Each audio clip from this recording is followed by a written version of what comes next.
सुनील राम कौन प्रियंका गांधी कौन प्रियंका गांधी सुनील राम कौन प्रियंका गांधी सुनील राम अजय कुमार लल्लू जिंदाबाद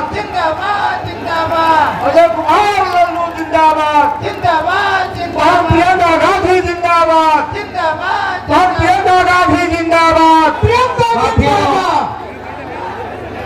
आप जानते हैं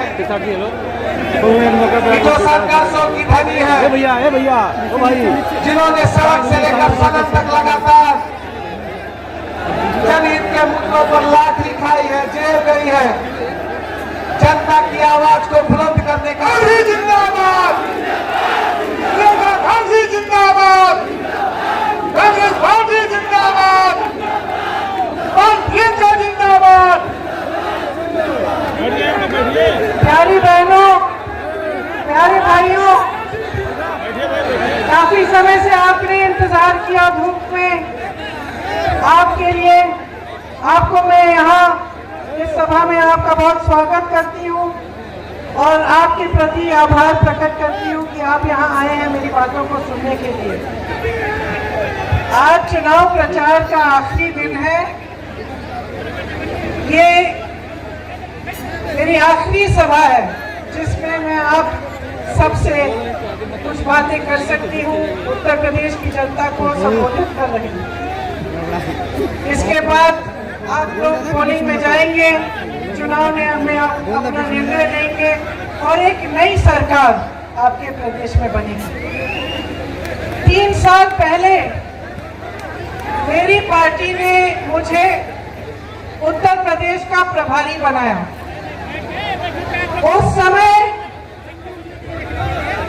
कुछ बड़े नेता मेरी पार्टी में ही, जो आज तकरीबन सारे के सारे पार्टी छोड़ गए हैं,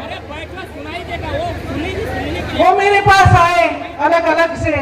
उन्होंने मेरे से बात की, उन्होंने कहा अरे यहाँ से निकल जाइए, यहाँ उत्तर प्रदेश में कुछ नहीं मिलने वाला, यहाँ क्या करने आई है, यहाँ तो संघर्ष ही संघर्ष है, यहाँ कांग्रेस पार्टी तो है ही नहीं, कुछ नहीं कर पाएंगे, आप नेतृत्व से बात करिए, आपको यहाँ से निकाल के कहीं और भेज दें।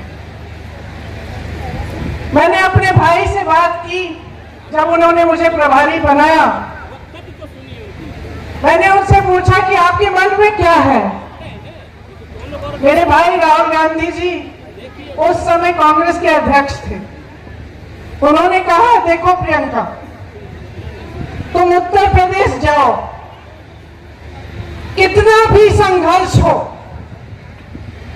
तुम काम करना शुरू करो और याद रखो, ये कभी मत भूलो कि तुम्हारा एक ही काम है कि जहां जहां दुख है, जहां जहां पीड़ा है, वहां जाकर जनता के साथ जनता के मुद्दों के लिए कंधा से कंधा मिलाकर जनता के लिए लड़ो।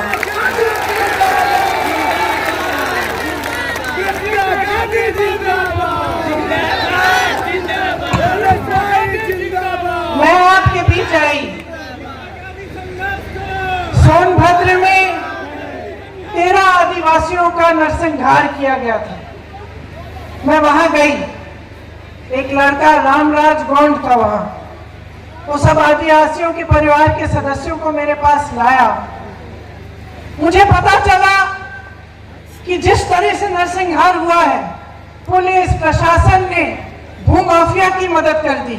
जब लखीमपुर खेरी गई तो एक किसान की विधवा ने मुझे कहा कि दीदी हम क्या करेंगे, हमारे लिए कौन लड़ेगा, हमारी मदद अब कौन करेगा, कमाने वाला तो चले गया, पुलिस और प्रशासन हमें घेर रखी है, हम पर दबाव डाल रही है। रमन कश्यप वहां एक पत्रकार था, उसकी भी हत्या हुई थी। उसके भाई, उसके पिताजी ने मुझसे कहा कि उनको पोस्टमार्टम की रिपोर्ट तक नहीं मिली ढंग की, कुछ दिख ही नहीं रहा था कि क्या लिखा है क्या नहीं लिखा है। उन पर भी प्रशासन दबाव डाल रहा था। आस्ते आस्ते ऐसे हादसे होते गए। अरुण वाल्मीकि के साथ आगरा में, उसके परिवार के साथ 18 सदस्यों को पकड़ के पुलिस हिरासत में ले गई, उस पर झूठा चोरी का इल्जाम लगा के उनको इस बेरहमी से पीटा कि मैं आपको बता नहीं सकती। उसके ससुर जी के नाखून निकाल दिए, उसके भाई के हाथों के ऊपर कुर्सी रख के उनको दबाया, उसकी हर हड्डी तोड़कर उसको मार डाला गया। मैं ये हादसे देखती रही, आपके पास बार बार आती रही, जहां जहां अन्याय दिखता था मेरी पार्टी ने आवाज उठाई, हमने आंदोलन किया, कुछ कार्रवाई करवाई। मैं इस तरह से आपकी हमसफर बन गई, आपका संघर्ष मेरा संघर्ष बन गया और मैं समझने लगी कि उत्तर प्रदेश में बहुत गलत हो रहा है, बहुत गड़बड़ है, यहाँ की राजनीति कहीं भटक गई है। ये क्यों हो रहा है? ये सवाल मेरे मन में बार बार उठता था कि ये कैसे हो गया कि ये प्रदेश जो सबसे बड़ा प्रदेश है इस देश में, जिसमें सबसे ज्यादा नौजवान हैं, सबसे ज्यादा ऊर्जा है, सबसे ज्यादा हुनर है, सबसे उपजाऊ जमीन है, आज खाई में है। कैसे हो गया? बार बार मैं ये सवाल पूछती रही अपने आप से।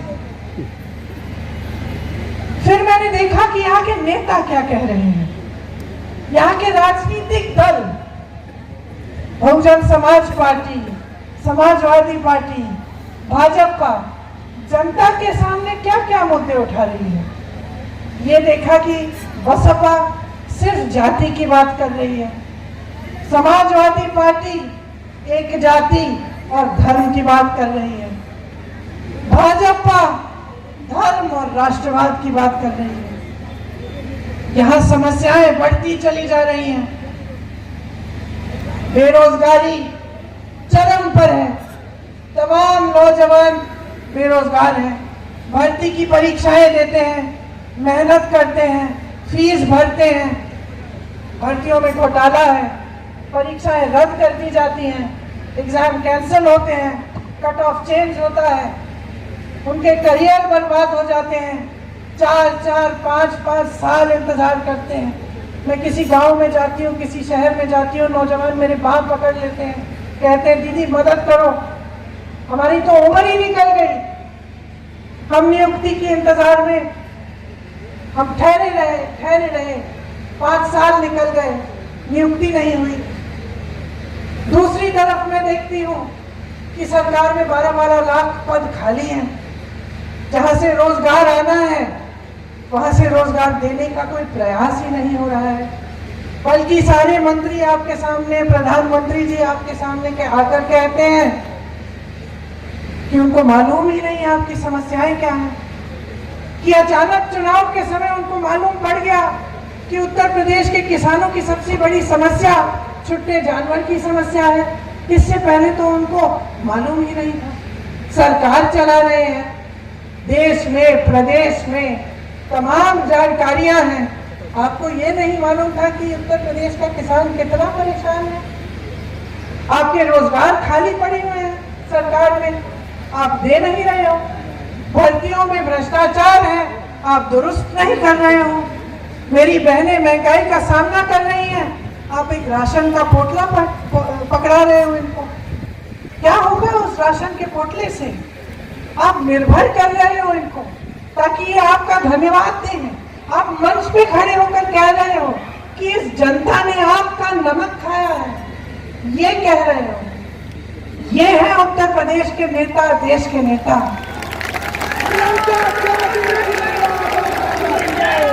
जो